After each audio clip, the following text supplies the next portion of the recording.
건축구조 측면에서 시험 문제가 출제된다면요. 기본적인 그래서 아파트 여러분 나중에 리모델링 할 때 벽 허물지 말란 얘기예요. 이거. 수직이 오면 대부분 땅이 갈라져서 모든 건물 그 안에 들어가면 무너져요. 이게 여러분 절판이에요. 즉 완벽하다는 얘기랑 마찬가지예요. 자, 그래서 여러분 이번 시간은 여기까지 하도록 하겠습니다.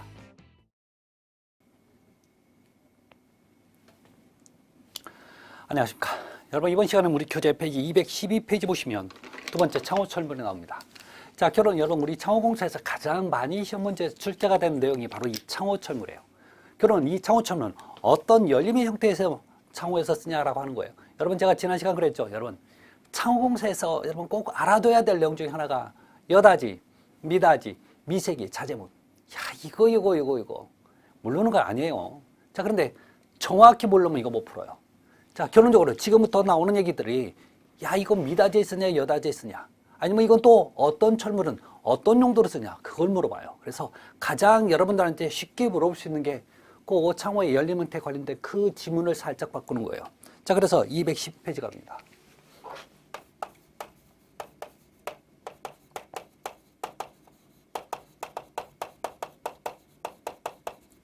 자, 창호 철물인데요.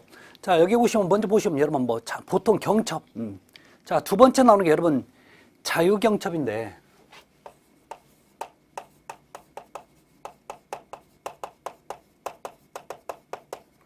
이 자유경첩을 흔히 이렇게도 얘기하죠. 여러분 스프링인지라고. 자, 그러면 얘는 어떤 형태문에 쓰냐면, 왜 요즘도 간혹가다 이런 거 있는데 여러분 어떤 우리 패스트푸드나 뭐 어떤 매장 가면 이렇게 쪽문 만들어 놓은 거 있죠. 왜 옛날에 서부 영화 보면 요거 꼭 발로 차갖고 보면 어때요? 삐걱삐걱. 그래서 여러분 지금 이 자유경첩 스프링 인지는 여러분 여기에 설치해요. 여기에다가.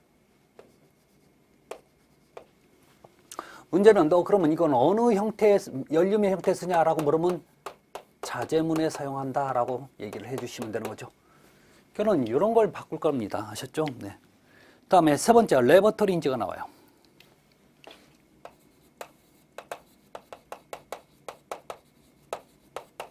이 레버터리란 말뜻 자체가 여러분 공중 화장실이에요. 자, 그래서 얘는 주로 용도가 공중 화장실이라든지 공중 전화박스 있죠?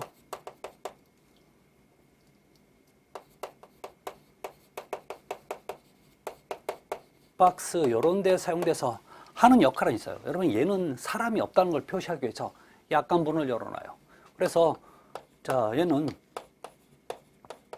15cm 정도 항상 문을 열려지게 만드는 철물이 여러분 레버터리 인지입니다. 아셨죠? 예, 그렇게 보시면 됩니다. 다음에 여러분 두 번째 바닥 문 지도리. 자, 뭐요? 어떤 문의 형태, 그러니까 경첩의 형태 중에 하나가 뭐 우리 순 한글로 지도리라는 표현을 써요. 자, 그래서 거기 보시면 이런 플로어 힌지가 나와요.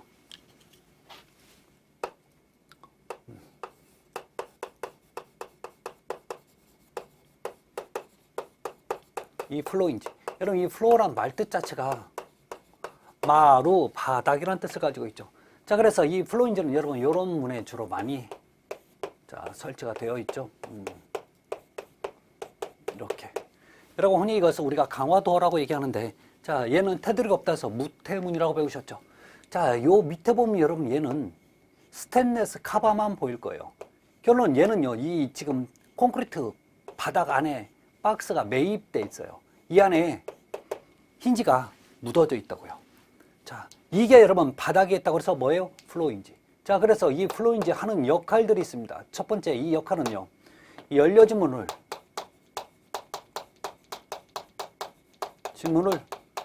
저절로 닫히게 하는 거죠.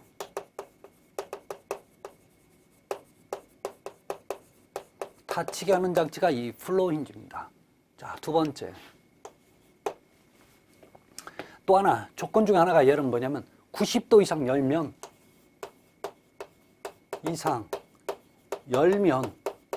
얘는 다시 오는 게 아니라 고정이 되게 만들어놨죠. 그래서 벽에 좀 붙으면 얘는 항상 열려있게 만들어놔요. 자, 이래서 얘는 주로 무거운 중량문에 많이 쓰는데, 사용이 됩니다. 자, 이게 바로 여러분 이 플로인지인데, 자, 그럼 너는 어느 형태에 쓰냐라고 물어보면 얘는요, 항상 어디에요? 자재문에 사용돼요. 그런데 너 굳이, 기본이 이게 기본이에요. 굳이 하나만 더 해봐라고 하면 여러분 여다지가는 사용이 가능합니다. 여다지. 그렇지만 기본은요, 항상 자재문이라는 거 여러분 잊지 마십시오. 아셨죠? 다음에 나오는 게 피봇입니다. 자, 두 번째 피봇.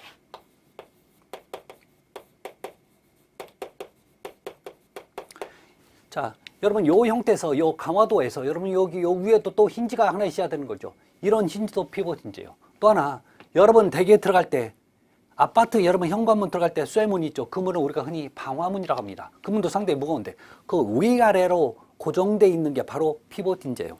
우리 교재에 지금 피봇 힌지 그 그림 자체가, 사진 자체가 여러분 방화문에 쓰는 피봇 힌지예요. 그래서 얘는 주로 아파트 현관문에 방화문 같은 데 많이 사용돼요. 이런 데 사용돼요. 자, 그래서 자, 이걸 여러분 얘기하지 말고, 아, 얘도 상당히 무겁거든요. 그래서 중량문에 사용이 됩니다. 중량문에 사용돼요. 자, 이 정도만 보시면 될 것 같습니다. 다음에 세 번째 도어 클로저가 나와요.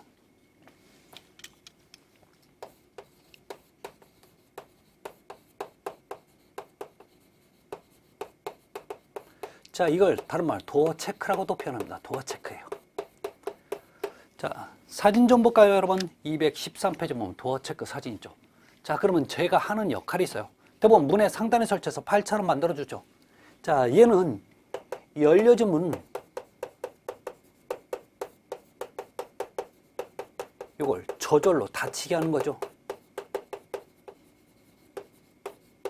닫히게 하는 장치지, 요건 고정이 안 돼요. 항상 아셨죠?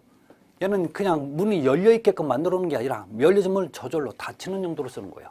자, 여기서 중요한 건 또 어떤 문에 쓰냐라고 물으면 여다지에만 사용돼요. 여다지. 여기에만 써야 되는 거지 또 다른 용도로, 즉 자재문이라든지 이런 데는 절대 쓸 수 없다는 거. 여기만 사용됩니다. 자, 그 다음에 여러분 보시면 뭐 다른 건 좀 보시면 큰 문제는 없고, 그 다음에 7번에 도어 스톱이 나와요.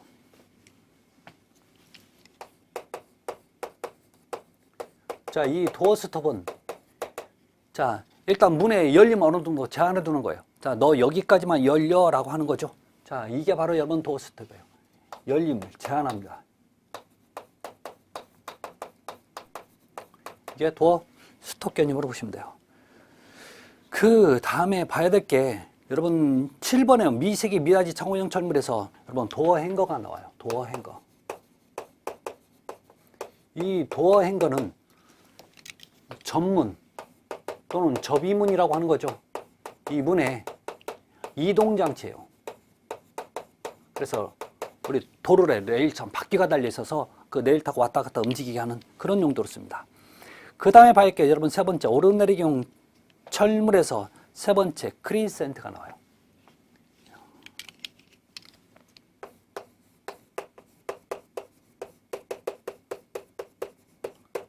자, 이 크리센트는 우리 일반적인 여러분 댁에 보면 미세기 형태의 가장 많이 쓰는 이렇게 잠금장치죠. 그래서 우리 교재 한 페이지 넘겨보시면 여러분, 자, 거기 보시면 크리센트 나와 있죠. 사진 나와 있어요. 결론 이 크리센트 어디에 쓰냐고요? 미세기 문에도 쓰고 미세기 창에도 써요. 또 하나, 미세기를 여러분 세워놓으면 올라왔다 내렸다 오르내리기 창이 돼요.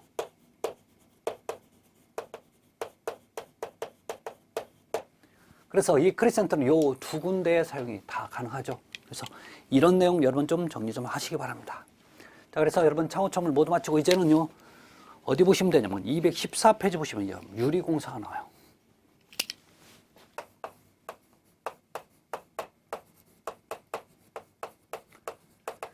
자, 유리공사에서 나오면 대부분의 얘기들이 주로 유리의 어떤 그 특징, 사용 용도가 뭐냐라고 물어보는 문제와 함께, 그 다음에 꼭 나오는 얘기예요. 여러분 희망세 관련된 그 뭐 주의사항들, 이런 얘기들이 주로 출제가 됩니다. 그래서 먼저 우리 유리의 종류가 나와 있습니다. 자, 종류를 볼까요? 첫 번째 나오는 게 여러분 보통판 유리예요. 보통 유리 또는 보통 판유리라고 하는데, 자, 우리가 일반적인 그냥 밋밋한 유리입니다. 그래서 과거에 우리 뭐 학교에서 많이 있었죠. 학교 같은데 아주 그냥 일반적인 유리. 이게 여러분 보통 판유리라고 하는데, 자, 여기서는요 이 명칭을 두 가지로 나눠요. 박판유리 또는 후판유리 이렇게 나눠요. 자, 이 유리 박판과 후판을 나누는 기준이 몇 밀리냐면 6mm예요. 그 6mm 미만이 되면 박판이고 6mm 이상 되면 후판이라고 합니다. 이 얘기가 은근히 어려워 하시더라고요. 사실은 우리가 많이 듣던 얘기인데, 봐요. 어떤 얘기 했었냐면, 우리가 뭐 시장을 갑니다. 시장을 가서 예를 들어서 뭘 샀는데 조금만 더 주세요. 그러면 조금만 더 주시면 안 될까? 그러면 어떤 분 그냥 둔법, 에이, 그래요. 주면, 그래요. 속으로 그렇죠. 와, 인심 후하다. 그렇죠. 더 달라니까 뭐 남네 안 남네 살라면 사고 말라면 마라. 그러면요 우리 기분 나빠서 안 사죠. 그러면서 그래요. 인심 박하네. 그래. 저는 그죠. 작으면 박한 거고 두꺼우니까 후한 거예요. 이거 우리가 다 알고 있는 얘기입니다. 아셨죠? 박판 후판 어려운 얘기 아닙니다. 그래서 이렇게 보시면 돼요. 그래서 옛날에 여러분 껌종이에 껌 이렇게 싸고 있는 은박지라고 해서 은박 얇은 게 만들었다고 해서 박이라는 표현이 들어가요. 그래서 그럼 알루미늄 호일도 여러분 알루미늄 박이라는 표현을 쓰는 거죠. 얇으면 박이라는 표현 들어갑니다. 자, 그 정도만 보시면 돼요. 다음에 두 번째 강화유리 좀 갈게요.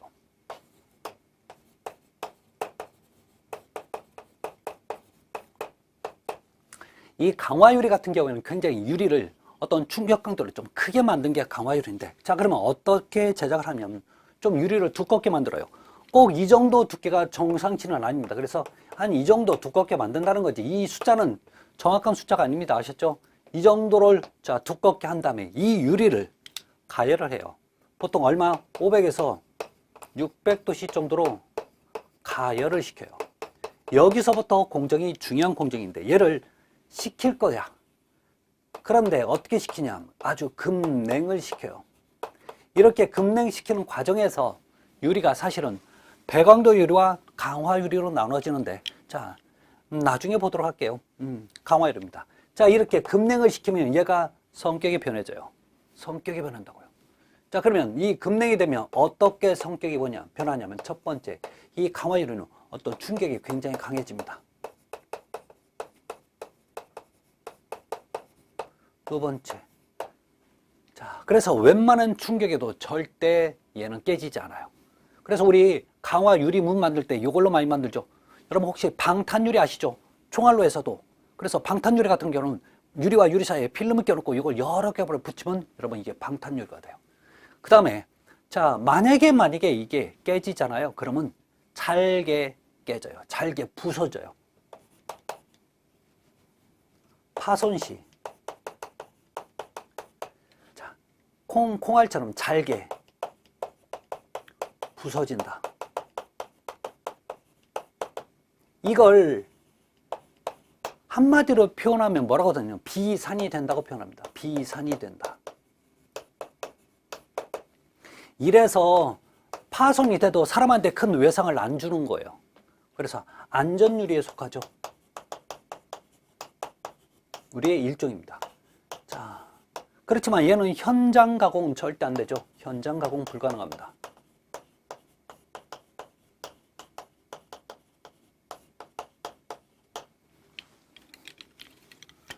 세 번째, 자, 망입유리예요.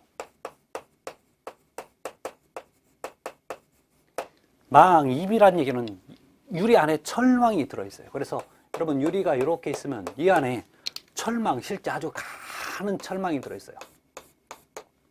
문제는 이런 유리는 여러분 절대 안 깨지는 거 아니에요. 자, 만약에 제가 탁 깨잖아요. 그러면 깨지면 깨져. 금가요. 바로 금가. 근데 문제점은 쏟아지지 않아요. 왜요? 이 철망이 끊어져도 일부분만 끊어지지 전부 다 끊어지지는 않을 거란 말이에요. 이러니까 그냥 붙어 있는 거예요. 또 이걸 혹시 내가 맨손으로 제낀다고 해서 제껴지는 유리가 아니란 말이에요. 제 살 쪽으로 이 철선이 강선이기 때문에 그냥 철선으로 제 손으로 파고 들어가요. 그러니까 못 제끼죠. 그래서 그놈이 들어와요? 못 들어와요? 못 들어와. 그래서 이게 방법용이 되는 거예요. 또 하나 방화용이 되는 게 뭐냐면, 방화라는 얘기는 여러분 불에 타는 거 아니에요. 처음부터 타는 건 아니죠. 자, 그런데 결론은 나중에 타요. 자, 방화의 개념은 처음 불에 탑니다. 그렇지만 처음부터 타는 게 아니라 일정 시간 후에 타는 게 방화예요. 얘는 우리가 보통 600도씨, 700도씨가 넘어서면 이 유리는 녹아 흘러서 내려요. 그때까지는 여러분 여기 있는 불이 이쪽으로 못 넘어가는 거죠. 이게 그래서 방화용이 돼요. 그래서 이 망임유리도 우리 요 안전유리에 속합니다. 안전유리의 일종입니다. 자, 네 번째. 자, 우리 교재 215페이지 보면 이제 접합유리가 나옵니다.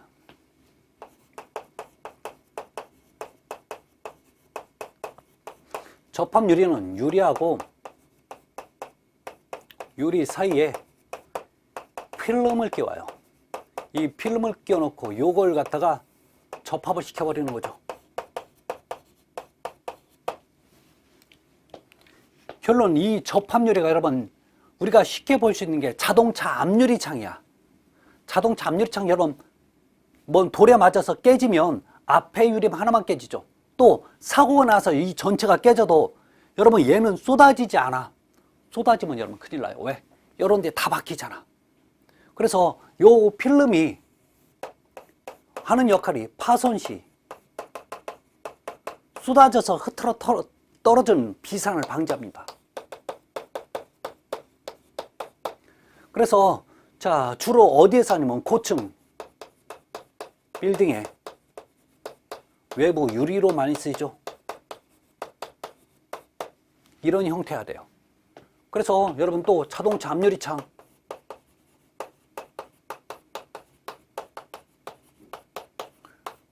이걸로 만들죠. 그래서 왜 자동차 보면 여러분 색깔이 들어가 있는 게 유리 색깔이 아니라 이 중간에 있는 필름의 색깔이 되는 거죠. 그래서 위에 보면 파란색으로 되어 있다는 얘기는 그게 그 필름이 파란색으로 되어 있다는 얘기입니다. 아셨죠? 네. 자, 얘도 여러분 지금 안전유리에 속해요. 그래서 자, 얘도 안전유리입니다. 그러고 보니까 지금 안전유리 뭐 있어요? 여기 강화유리도 안전유리고, 그 다음에 접합유리, 망임유리, 안전유리 형태죠. 그래서 가장 기본적인 안전유리 형태 요 세 가지 보시면 돼요. 그 다음에 복층유리.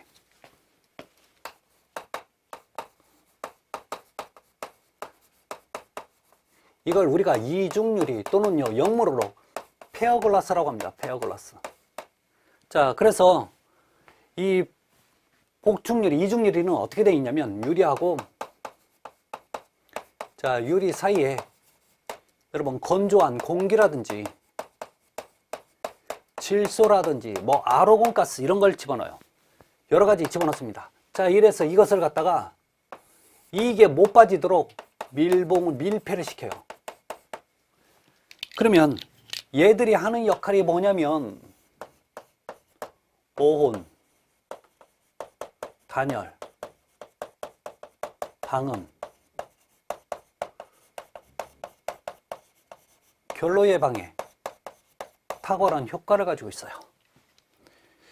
자, 그래서 요건 여러분 요즘 거의 대부분 창, 옛날에는 여러분이 복중 그러니까 이중창을 만들었지만 요즘은 단창을 만들 때 대신에 유리를 이렇게 만들죠. 자, 그렇지만 얘는요 안전유리는 아닙니다. 안전유리 아니에요. 여러분 깨지면 일반 형태로 깨지기 때문에 안전유리 유리는 아닙니다.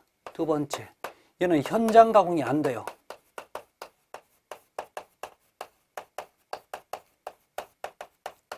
절대 안 됩니다. 아셨죠? 네. 자, 이런 특징 가지고 있는 게 복층유리입니다. 다음에 좀 내용을 좀 가서 좀 말씀 좀 드릴게요. 그 다음에 다음 게 여러분 유리블록인데요. 이 유리블록 같은 경우 우리가 곳곳에 볼 수 있는데 흔히 많이 지나치죠. 저게 무슨 형태인지 모르고 그냥 유리처럼 보이니까요.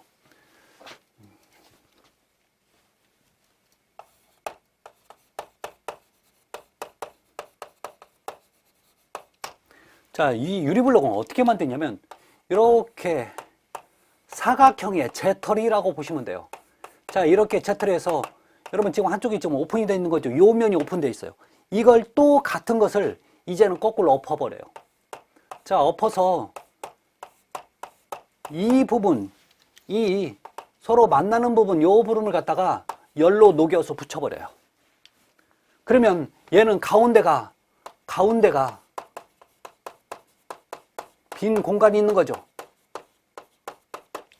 이걸 여러분 한문으로 뭐라고 표현해요? 중, 공, 형이라는 표현을 쓰고 있죠.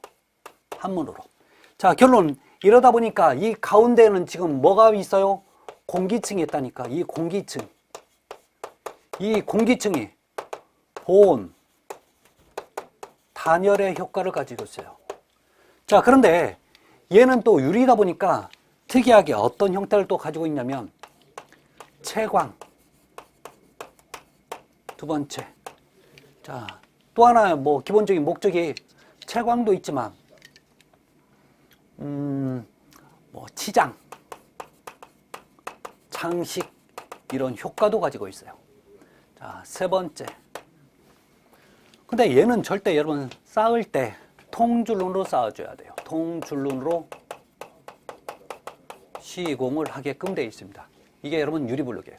자, 이 유리블록도 자, 얘는 현장 가공이 불가능합니다.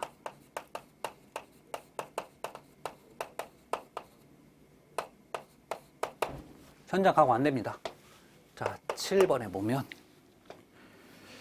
자, 프리즘 유리 있어요. 이 프리즘 유리를 이걸 요즘은 이 프리즘이라는 표시를 안 하고 그냥 포도유리라고 해요. 포도유리. 그럼 프리즘이라는 얘기는 빛이 확산이 되는 거죠. 그러다 보니까 주 용도가 어디냐면 채광용으로 써야 돼요. 여러분 빛이 태양의 빛이 직접 내리쬐면 그 부분만 환하거든요. 또 그 부분만에 문제점이 발생돼 이 빛이 퍼져서 전체적으로 골고루 집 안으로 도는 게 좋은 거죠. 그럴 때 쓰는 게 바로 프리즘 포도유리입니다. 다음에 자, 무늬유리예요.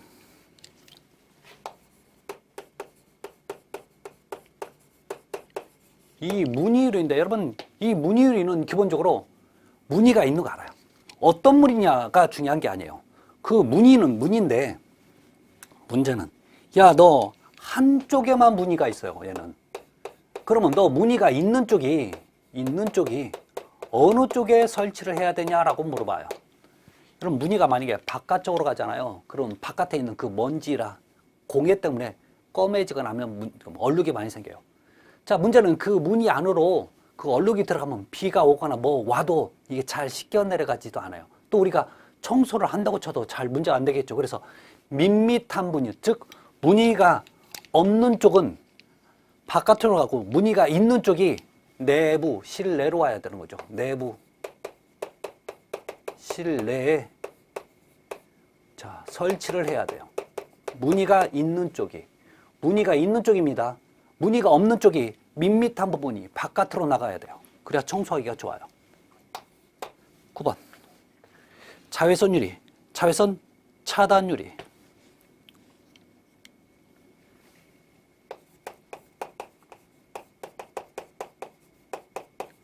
자외선 유리는 자외선을 투과시킨다는 얘기입니다.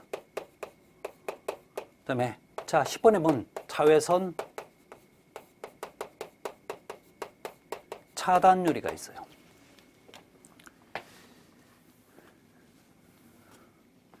이 자외선은 여러분 우리 보라색 빨주노초 파남보 있죠. 보라색 바깥쪽에 있다 그래서 자외선이라고 하는데 이 자외선은요 그러니까 세계적으로 이게 지금 발암물질의 가장 발암물질로 여러분 등록이 돼 있어요. 그래서 여름에 되면 여러분 이 자외선을 차단하라고 하죠. 그래서 선크림도 바르고 하는 그런 이유예요.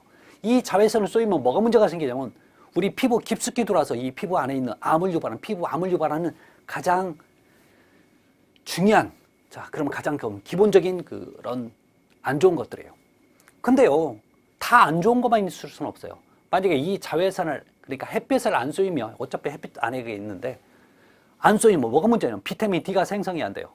그 비타민 D가 생성이 안 되니까 이것은 뭐 다른 쪽으로 먹을 수가 없대요. 그래서 가장 태양에서 생성만 된대요. 그러니까 이걸 안 쏘일래 안 쏘일 수가 없어요. 문제는 보실래요? 자외선을 투과해야 되는 것은 결론 자외선을 쏘인다는 얘기죠. 그런데 우리가 일반적으로 활동하거나 좀 일반적으로 이런 사람들은요, 자외선을 쏠 필요는 없어. 그런데 꼭 실내에 있는 사람들 있죠. 환자들. 자, 거동이 불편한 노인들. 이런 데는 여러분 반드시 이 자외선을 투과를 시켜줘서 가끔씩 햇볕을 받을 필요는 있다는 얘기죠. 아셨죠? 자, 그래서 이 자외선을 투과시켜주는데 문제는 여러분, 기본적으로 여러분 선글라스가 자외선을 차단시켜줘요. 그런데 모든 유리는 일반적으로 모든 유리는요, 이게 차단이 거의 다 돼요. 어느 정도는 된다고. 그래서 여러분 이 환자들이나 있는 병원 같은 데는 반드시 자외선 투과를 하게끔 만들어주고, 자외선을 완벽히 차단을 해줘야 되는 것은 이걸로 인해서 여러분 혹시 우리 책꽂이가 꽂아놨는데 나중에 보니까 그 햇볕에 의해서 왜 책이 색깔이 변하는 거 있죠. 이러면 안 좋은 거라고. 그래서 여러분 예를 들어서 왜 쇼 윈도우 있죠.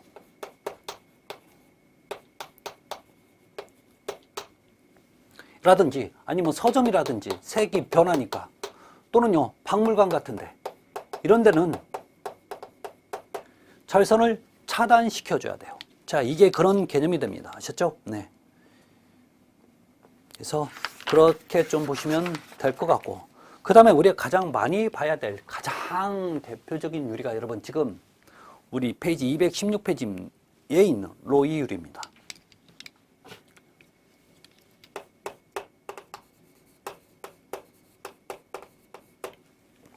자, 이 로이 유리에 대해서 지금부터 얘기하는데 잘 들어보셔야 돼요. 자, 이 로이 유리는 어떻게 만드냐면 유리하고 기본적으로 유리 사이에 필름을 끼워요. 자, 그런데 가장 일반적인 형태가 이 필름이 금색이나 은색으로 코팅이 돼서 요걸 접합을 시켜요. 여러분 유리 한 장짜리도 있어요. 한 장 쪽에 한쪽에다가 만들어주는 그런 형태의 유리도 있지만, 기본적으로 로이유는 이렇게 최소 2장 이상으로 만드는 게 기본입니다. 자, 이것을 갖다가 접합을 시켜요. 그러면 어떤 개념이 되냐면, 보실래요? 자, 이렇게 유리가 유리 사이에 있는데 이게 금색이나 은색으로 코팅이 돼요. 자, 그러면 태양이 있다고 칩시다. 태양. 이렇게 태양이 있으면 이 태양에 그 열이 요걸 투과를 못해서 반사가 되는 거죠. 결론은 요게 반사를 시켜주는 개념으로 돼요. 그럼 여름에 제가 냉방을 하면 이 열선이 집 안으로 못 들어오니까 어떻게 돼요? 냉기가 그대로 유지가 되는 거고, 겨울철에 제가 난방을 해요. 난방을 하면 그 열기가 밖으로 빠져나가면 안 되는 거죠. 결론은 로이유리는 끼우는 목적은요, 가장 큰 목적은 에너지를 절약하는 목적이에요. 근데 이 얘기는 이미 몇 번 나왔어요. 그러면 저 같으면 이제 이 얘기를 안 할 것 같아요. 어떤 얘기냐? 봐요. 여러분 지금 얘는 햇볕을 반사시키죠. 즉 로이유리의 특징 중에 하나가 반사율은 굉장히 큽니다. 반사율. 그런데 혹시 방사율이라고 들어보셨어요? 방사율이에요. 이 방사율이 어떤 개념으로 해야 되냐면 흡수율로 보셔야 돼요. 그러면 이것은 햇빛의 흡수율이 큰 거예요? 작은 거예요? 작은 거지. 이 방사율이 어때요? 작죠. 작다고 해서 여러분 low라는 표현을 쓰는 거예요. 작다고 해서. 뭐가 작은 거예요? 방사율이 작은 유리가 바로 로이유리예요. 그러니까 반사와 방사는 개념이 달라요. 그래서 방사는 햇볕의 흡수라고 해석하셔야 돼요. 이 흡수율이 작다고 해서 방사율이 즉 로우, 작다는 얘기죠. 그 뜻입니다. 그래서 로이유리라는 표현을 쓰는 거예요. 아셨죠? 네. 제가 얘기한다면 요 얘기를 하고 싶다는 거지. 자, 그래서 주로 여러분 가장 대표적인 유리가, 여러분 요즘은 커튼을 건물로 막 거의 대부분 건물의 외부를 유리로 많이 하잖아요. 그 유리가 대부분 로이유리라고 보시면 돼요. 우리나라의 가장 대표적인 유리가 뭔지 아십니까? 확연히 들어가는 게 63빌딩. 여러분 63빌딩 겉에 유리 무슨 색이에요? 금색. 유리가 금이겠냐고요. 뭐가요? 이 필름이 금으로 코팅된 거죠. 금색으로. 그래서 그게 반사를 시켜주는 거예요. 아셔야 돼요. 네. 자, 그래서 에너지 절약형 유리지만 로이라는 말 뜻 자체가 방사율, 열의 흡수가 작다는 얘기입니다. 자, 그러면 216페이지 이제 넘어갈게요. 보시면 유리 일반상 나와요.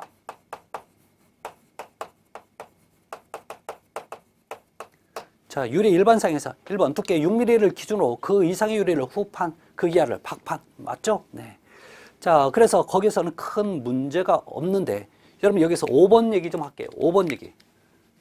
자, 여러분 거기 보시면 이런 얘기가 나와요. 유리의 강도는 힘 강도를 말하며 그게 중요해요.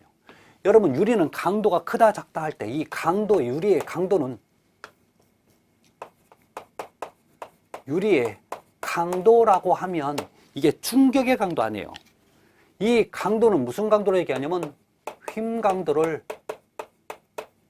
유리의 강도로 봐요. 그러면 유리의 강도가 크다는 얘기는 휘어짐이 잘 생긴다는 얘기예요. 휘어진다는 얘기는 유리가 안 깨진다는 얘기예요. 충격이 그만큼 흡수율이 높다는 얘기예요. 그래서 자, 유리는 힘 강도입니다. 자, 6번째 보면 항상 4도 이상의 기온에서 시공해야 된다. 자, 6번째 보면 항상 몇 도시요? 4도씨 이상에서 시공을 해야 돼요. 그런데 어떤 데 가면 혹시 5도씨라고 나와도 여러분 이거 같은 개념이에요. 여기서 여러분 4도씨나 5도씨라는 여기서는 큰 의미가 없는 온도예요. 그래서 혹시 4도씨와 5도씨는 같은 온도로 인식해야지 달리 보면 안 됩니다. 그래서 대부분 다른 데 가면 여러분 물공사 하는 데 보면 5도씨라고 나와요. 그래서 어디서 4도씨였는데 여기는 왜 5도씨였는데 일반적 5도씨였는데 왜 여기는 4도씨 그러지 마시고 이걸 그냥 5도씨, 4도씨 같은 온도로 보시라고요. 아셨죠? 그래야 여러분 공부하시기가 편해요. 자, 이걸 4도씨를 했는데 5도씨 나왔다고 틀렸다고는 안 할 거야. 아셨죠? 네. 7번. 시공 도중 김이 서리지 않도록 환기를 잘해야 되며. 자, 그래서 여러분 7번에 보면 환기를 잘해야 되는 거죠. 환기. 자, 잘해야 되고. 자, 습도가 너무 높은 날이나 우천시는 담당원의 승인을 받은 후 시공해야 한다. 자, 중요한 얘기는 뭐냐면 실란트예요.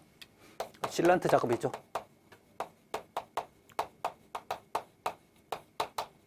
자, 실란트 여러분 실리콘이라고 보셔도 상관없는데 자, 경우 상대 습도 90% 이상이면 작업을 해서는 안 된다라고 나와 있죠. 그런데요, 이 실란트 작업을 사실은 두 군데에서 나와요. 하나는 우리가 이 작업이, 이 실란트 작업 두 군데에서 나옵니다. 하나는 우리 방수공사에서 실링 공사라고 나오죠. 실링 공사.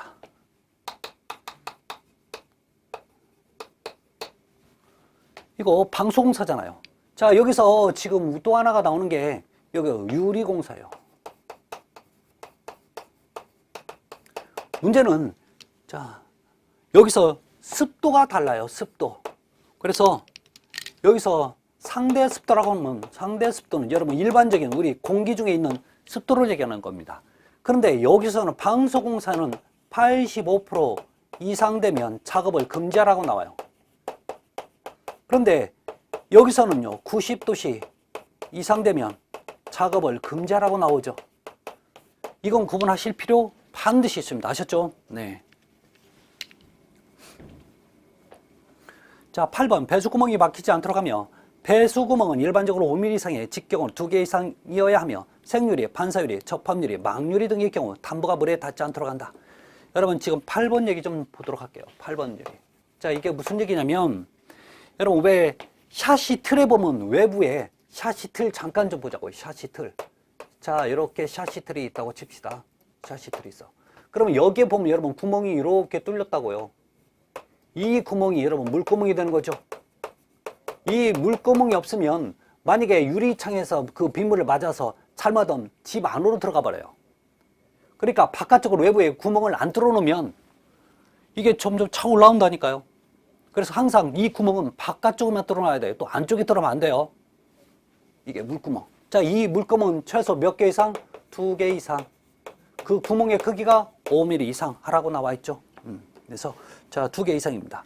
자, 문제는 자, 생유리, 색이 들어있는 생유리라든지 또는 자, 접합유리 또는 자, 반사유리 여러분 망임유리란 뜻이에요. 요 네 가지는 유리의 담부가 물속에 닿아서는 습기에 닿아서는 안 된다는 표현 나와 있죠. 그래서 담부가 물에 닿지 않도록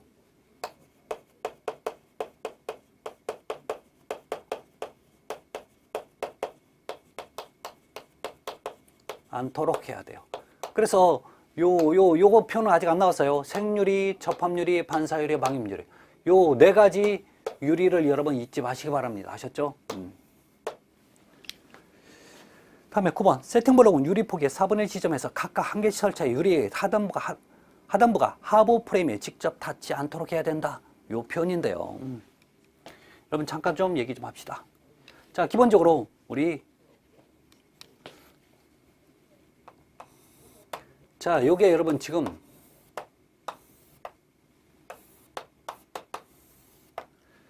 자, 이게 창작 샤시틀이라고 보십시오.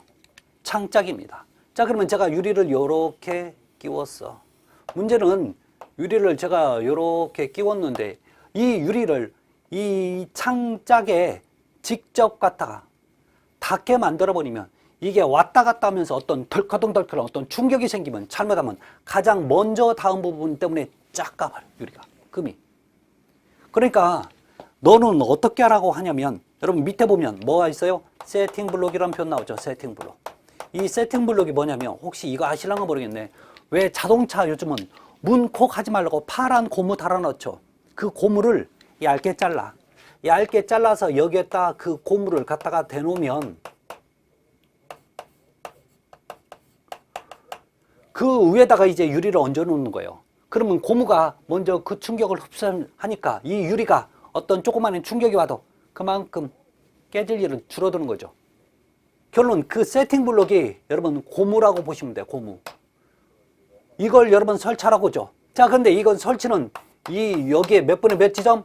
4분의 1 지점, 4분의 1 지점, 4분의 1 지점. 그래서 유리가 있으면 최소 이거는 4분의 1 지점 각각 한 개씩이니까 두 개 설치해야 된다는 얘기예요. 아셨죠? 그래서 각각 한 개씩 설치해 유리 하단부가 하부에 직접 닿으면 안 되게끔 이 얘기가 지금 그 얘기입니다.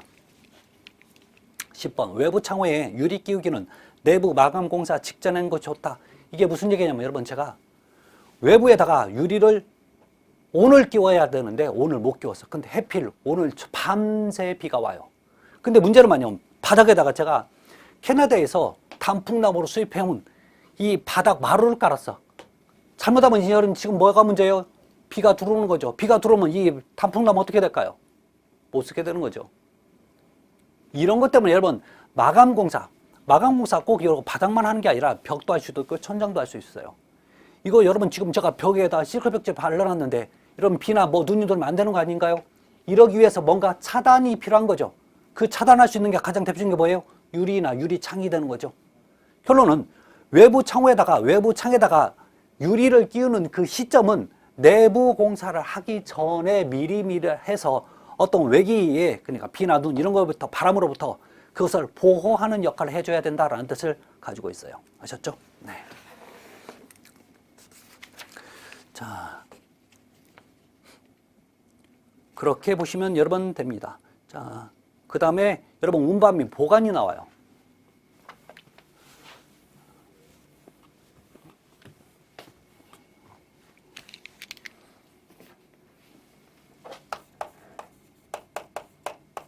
유리의 운반 및 보관. 자, 여기 보시면 여러분 큰 문제는 없는데요. 여러분 두 번째 이런 얘기 나옵니다. 두 번째 볼까요? 현장에 발입되는 모든 재료는 제조해서 상표가 표기가 되어 있어요. 모든 유리는 그렇게 되어 있어요. 되어 있으며 목재 상자, 파레트로 운반한 유리는 그대로 보관한다. 이게 최적의 상태에서 가져왔기 때문에. 그래서 여러분 밑에 보면 유리 운반용 파레트 있죠. 얘는 그래서 여러분 이 유리는 반드시 세워서 가져와요. 눕혀서 가져오면 큰일 나요. 자, 세 번째. 자, 목재 상자 파레트가 없는 경우는 벽 바닥에 고무판, 나무판을 대고 유리를 세워두며 유리와 사이에는 여러분 여기서는 종이를 끼워둔다고 나와 있죠. 세 번째. 종이를 끼워둔다. 이걸 여러분 충격 흡수제 이렇게도 표현하니까 사실은 종이보다 요즘은 충격 흡수를 끼워둔다라고 표기가 되니까 이렇게 바꿔서 여러분 보시면 좋겠습니다. 같은 개념이에요. 자, 다음에 5번 볼게요. 복충유리에는 20매 이상 겹쳐서 적재세는 안 되며 각각의 유리판 사이는 완충제를 두어 보관한다고 나와 있죠. 완충제, 충격 흡수제. 같은 얘기가 완충제죠. 같은 얘기했습니다. 그래서 자, 그 내용 확인하시기 바랍니다. 그래서 자, 이번 시간 여러분 여기까지 하도록 하고요. 다음 시간은 그 이어서 나머지 또 강의를 하도록 하겠습니다. 여러분 다음 시간 뵙겠습니다. 감사합니다.